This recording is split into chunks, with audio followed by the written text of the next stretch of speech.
तो ठीक है, हम CWSN वाला चिल्ड्रन विद स्पेशल नीड्स वाला टॉपिक कर रहे हैं, है ना। तो इसमें दो मेन चीजें हैं, पहली है डिसऑर्डर और दूसरी है डिसएबिलिटी। इन दोनों में फर्क क्या जाएगा? डिसऑर्डर का मतलब क्या है? एक ऐसी प्रॉब्लम जो किसी के माइंड या बॉडी को अफेक्ट करती है, और इसमें नॉर्मल होने के चांसेस बहुत ज्यादा है क्योंकि ये साइकोलॉजिकल ज्यादा होती है। फॉर एग्जांपल ADHD है, कुछ बच्चे होते हैं जो हाइपर एक्टिव होते हैं, टिक के नहीं बैठते, तो उन्हें ADHD की समस्या कही जाती है। उनकी काउंसलिंग कर दो, थोड़ा बहुत मेडिकेशन, सिंगल टॉय दे दो, क्योंकि मल्टीपल टॉयज होंगे तो बच्चा कंफ्यूज होगा और वो हर चीज पे ये चीज रिएक्ट करेगा। That is ADHD। SPD है, ASD है, OCD है, ODD है, इन सभी को एक्सप्लेन कर देंगे। तो सबसे पहली चीज है attention deficient hyper activity disorder. The word is hyper activity. तो इसमें क्या है कि बच्चा इनअटेंटिव होगा, उसकी एक पर्टिकुलर जगह पे अटेंशन नहीं टिकेगी, वो खाते हुए टीवी भी देखेगा, आप उसे खाना खिला रहे हो, वो साथ में एक टॉय पकड़ के हाथ में उससे खेलता रहेगा, ये हरकतें करता रहेगा, अटेंशन कम रहेगी, बच्चा हाइपर एक्टिव होगा, जो आजकल ज्यादातर बच्चे हैं। और तीसरा क्या है, वो इन दोनों का कॉम्बिनेशन भी हो सकता है कि अटेंशन कम होना और हाइपर एक्टिव होना, इन दोनों में से सिंगल भी हो सकता है और दोनों भी हो सकते हैं। इसमें बच्चा टिक के नहीं बैठेगा, unable to sit, excessive talk, बोलता बहुत है, पेरेंट्स को कहना पड़ता है कि थोड़ी देर चुप भी हो जाएगा। तीसरा क्या है, शॉर्ट अटेंशन, जल्दी ही उसका ध्यान भंग हो जाता है। इजिली डिस्ट्रैक्टेड, हल्का फुल्का भी बाहर से आवाज आई वो काम छोड़ के उधर की तरफ ध्यान दे देता। तो इजिली डिस्ट्रैक्ट होना, शॉर्ट अटेंशन होना, ज्यादा बोलना और टिक के ना बैठना, ये चार लक्षण दिखाते हैं कि बच्चे को ADHD होगा। इसके मेन कारण क्या है? अगर मदर प्रेगनेंसी के दौरान स्मोक करती थी तो ये प्रॉब्लम होने के चांसेस है। ये जेनेटिकली भी पास होती है कि पेरेंट्स भी वैसे थे, बच्चे भी वैसे निकल आए। और तीसरा कारण है इंजरी टू द हेड, दिमाग पे कोई चोट वगैरह लगी हो कई बार गिरने की वजह से। दूसरी बीमारी का नाम है SPD। यहां पे मैं बहुत ब्रीफ में कर रहा हूं, तुम्हें थ्योरी के नोट्स में कुछ मिल जाएगा, लेकिन मैं काम की मुद्दे की बात लिख रहा हूं, इसको एक्सपैंड तुम लोग कर सकते हो। देन हमारे पास है SPD, that is sensory processing disorder. देखो कहता क्या है इसमें, over sensitive to sensory information, यानी कि जो सेंसेस परसीव होनी है एनवायरमेंट से, मतलब तुमने कुछ देखना है, तुम बहुत डर गए, तुमने कुछ सुना तो तुमने कहा यार आवाज कम करवाओ मेरा सिर फट रहा है, हल्का सा किसी ने टच कर दिया है, हल्का सा कोई कपड़ा चेंज करके पहना तो इससे बॉडी पे रैशेस हो जाते हैं, यानी कि उसका सेंसरी इनपुट के लिए रिएक्शन बहुत ही ज्यादा है। That is called as SPD, sensory processing disorder, over sensitive to sensory information, sound can be painful, headache आएगा, चक्कर आने शुरू हो गए एंड ऑल। दूसरा क्या, even a soft touch to the cloth can create rashes on the body. Punjabi में उनको कहते हैं बच्चा ज्यादा सोहल है, लेकिन इसमें कहा जाता है क्या कि उसे SPD है। तीसरी समस्या का नाम है ASD, ऑटिज्म।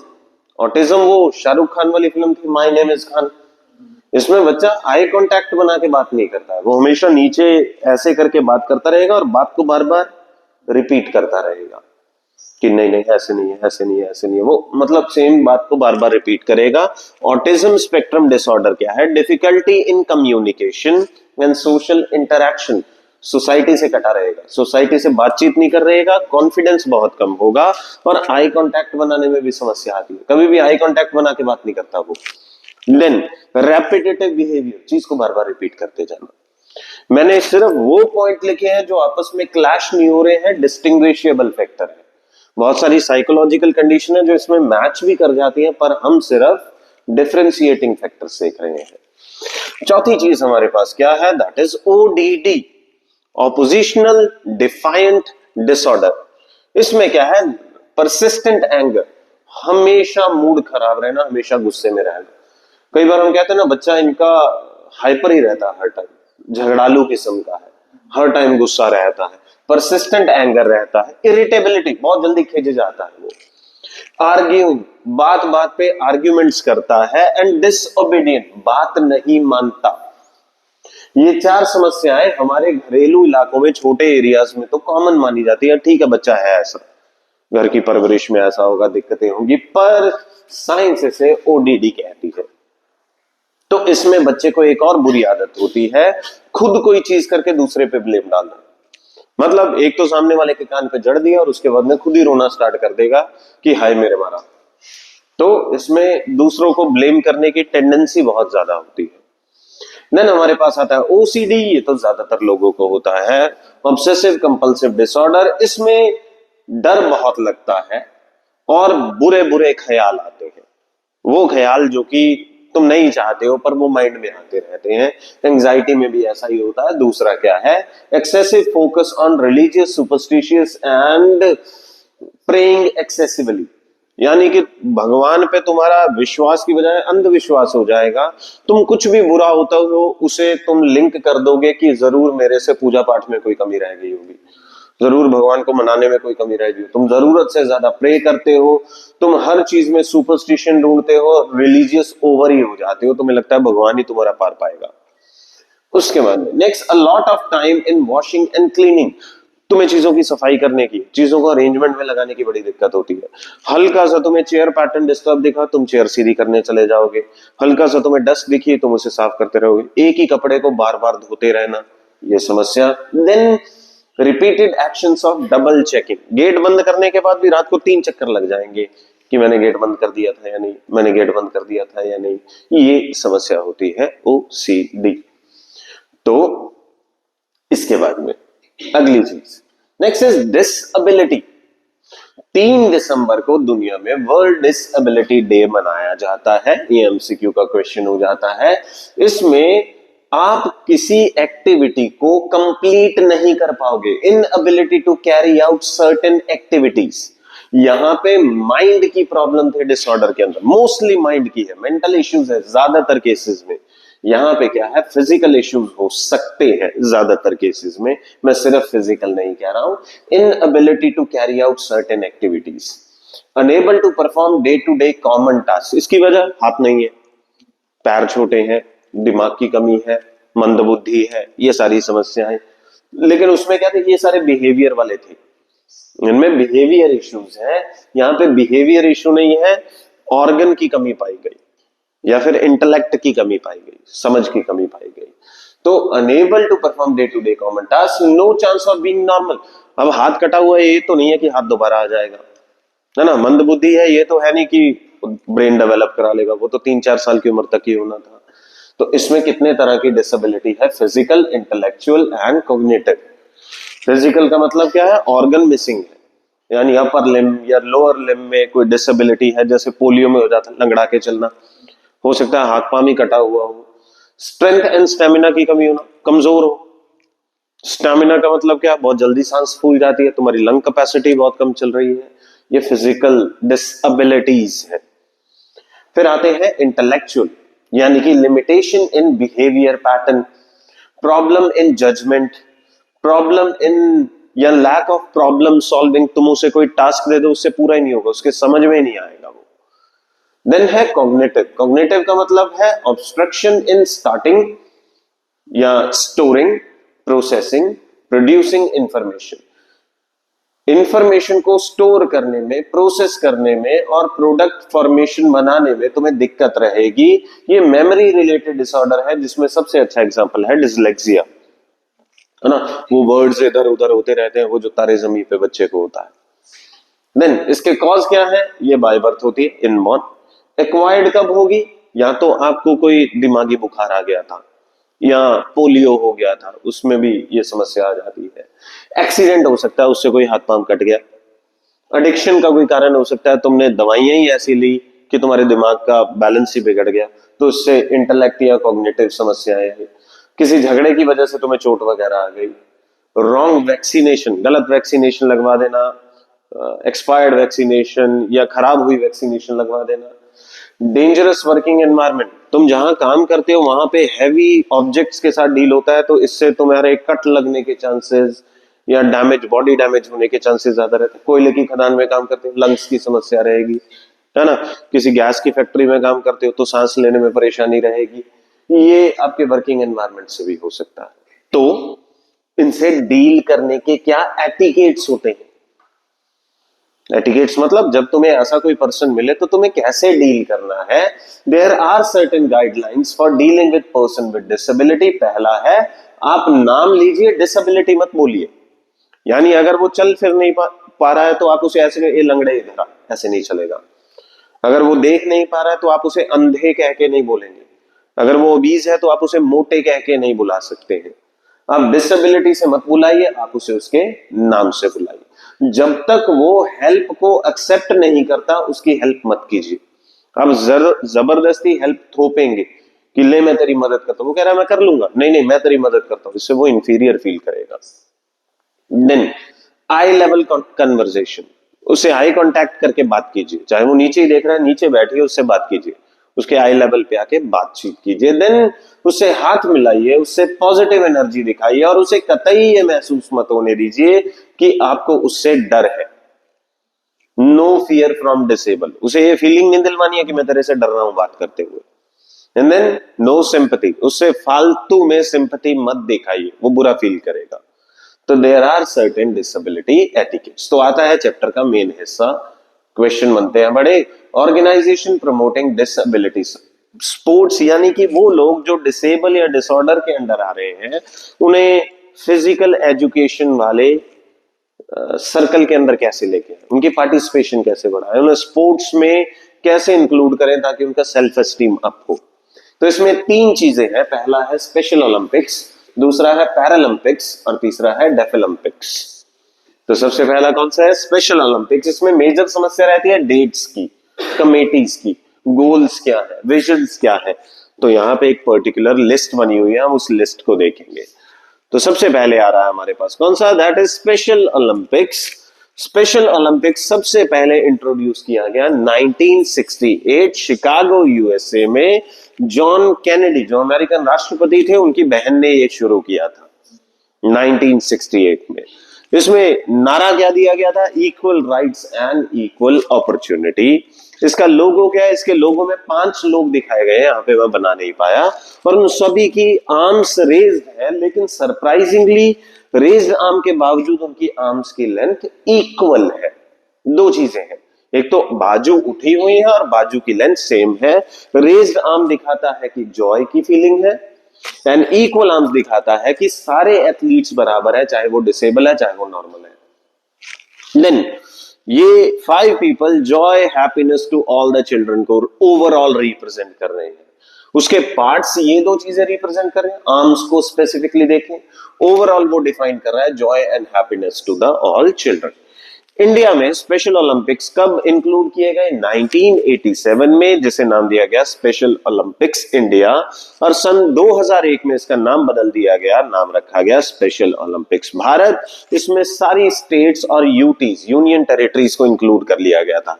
पहले कुछ स्पेशल स्टेट्स होती होंगी, लेकिन जब 2001 में इनिशिएटिव लिया गया, नाम बदला गया, उस दौरान सभी स्टेट्स को कह दिया गया कि आपकी तरफ से कुछ मेंबर्स आएंगे, स्पोर्ट्स पर्सन आएंगे। इसका विजन क्या है, पहला ओवरऑल डेवलपमेंट, होलिस्टिक डेवलपमेंट। दूसरा क्या है, bring participants to sports, disable लोगों को स्पोर्ट्स तक पहुंच बनाने में हेल्प करना।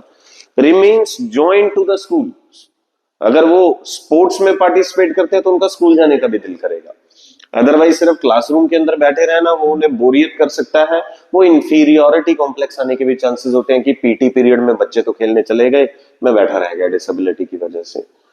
तो ऐसे में बच्चे का स्कूल से जुड़ाव बढ़ता है। Next, normal people to open their mind, आप लोगों को नॉर्मलाइज कीजिए कि अपने दिमाग, अपनी सोच का दायरा खोले और इन्हें इंक्लूड करें। Understand and accept people with disability, लोगों को एक्सेप्ट करें जिन्हें डिसेबिलिटीज है। ओके, मिशन क्या है, ये तो थे विजन, ये चाहते हैं ऐसा।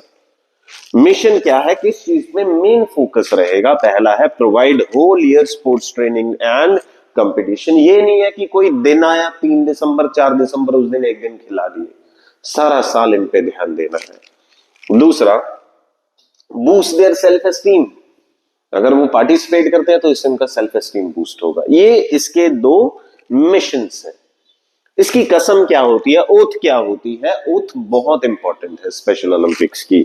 Let me win but if I can not win, let me be brave in attempt. मुझे अटेम्प्ट करने में, साहसी होने में मदद करो, चाहे मैं जीतूं या ना जीतूं। पहली बात तो मैं जीतना चाहता हूं, अगर ना भी जीतूं तो मैं सिर्फ पार्टिसिपेट कर पाऊं, मेरे में इतना कॉन्फिडेंस बिल्ड करवा दो। तो गोल क्या रहता है? Provide chance to disable people to develop physical fitness and holistic development. Overall development भी आए और फिजिकल फिटनेस भी आए।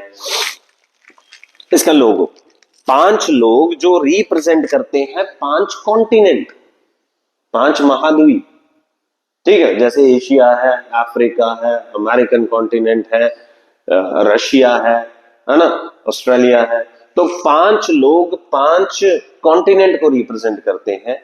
उनकी उठी हुई बाजू जॉय को रिप्रेजेंट करती है, इक्वल लेंथ बाजू की इक्वालिटी को डिफाइन करता है। ये सारा कुछ उसका लोगो डिफाइन करता है। Is that clear to you? चलिए, इसके बाद में नेक्स्ट हमारे पास आता है दूसरा नाम, क्या है? पैरालंपिक्स। पैरालंपिक्स में पैरा का मतलब है बिसाइड, लंपिक्स का कहां से आया है? ओलंपिक्स से। इसे सबसे पहले इंट्रोड्यूस किया गया 1960 में रोम में। 1976 में स्वीडन के अंदर इसे विंटर पैरालंपिक्स के तौर पे इंक्लूड किया गया। पैरालंपिक वर्ड सबसे पहले 1988 में सियोल साउथ कोरिया के अंदर समर पैरालंपिक्स में यूज किया गया था। इंटरनेशनल पैरालंपिक कमेटी जो है वो ऑर्गेनाइज करती है 2 तरह के Olympics, the summer one and the winter one. इसमें गेम्स का फर्क पड़ जाता है। तो इसका हेडक्वार्टर बॉन जर्मनी के अंदर है। इसका मेन रोल जो इसे इनिशिएट करने में या पॉपुलराइज करने में था वो था सर लुडविग गटमैन का। एलिजिबल कौन कौन लोग हैं? जो चल फिर नहीं सकते, जिनमें मोबिलिटी की डिसेबिलिटी है। इसमें हालांकि 10 कैटेगरी है, 4 मेन लिख रहे हैं। जो लोग चल फिर नहीं पा रहे हैं, दूसरा जिनका कोई ऑर्गन कटा हुआ है, तीसरा जो देख नहीं पा रहे हैं, चौथा जिनमें कोई ऑर्गन मूव नहीं कर पा रहा है due to cerebral palsy. Then committee का नाम क्या है? International Paralympic committee 1989। विजन क्या है? स्पेशल पैरालंपिक एथलीट्स को अचीव करना। क्या अचीव करना? एक्सीलेंस। इंस्पायर, इन्हें इंस्पायर भी करना। इसकी ओपनिंग एंड क्लोजिंग सेरेमनी काफी इंपॉर्टेंट होती है। ओपनिंग सेरेमनी में सबसे पहले होती है flag hosting and national song गाया जाता है होस्ट कंट्री का। उसके बाद में एथलीट्स की मार्च होती है अल्फाबेटिकली, जैसे कंट्रीज का नाम हो गया, पहले ए वाली आएंगी, फिर बी वाली आएंगी, एंड देन होस्ट कंट्री आती है सबसे लास्ट में। ठीक, इसके बाद में म्यूजिक वगैरह चलता है, अपना कल्चरल प्रोग्राम दिखाया जाता है। Torch bearing light flames. तो टॉर्च बेयरर जो होता है वो आके इसकी मशाल को जलाता है। क्लोजिंग सेरेमनी कुछ ज्यादा नहीं है, इसमें थोड़ा बहुत नाच गाना वगैरह हो जाता है, आप वर्कआउट कर सकते हैं। हम लास्ट ओलंपिक की तरफ बढ़ रहे हैं, नाम है डेफ ओलंपिक्स। इसे ऑर्गेनाइज किया international committee of sports for the deaf. Then इसमें स्पेशल क्या है? इसमें वो नहीं किया जाता है जो जनरली स्पोर्ट्स में किया जाता है कि स्टार्ट का सिग्नल होता है विसल या गन फायर या थंडर क्लैप। ना थंडर क्लैप होता है, ना गन फायर होता है, ना विसल होता है, क्योंकि ये लोग सुन नहीं पा रहे हैं। तो सिग्नल क्या रहता है? लाइट या फिर फ्लैग को वेव करना।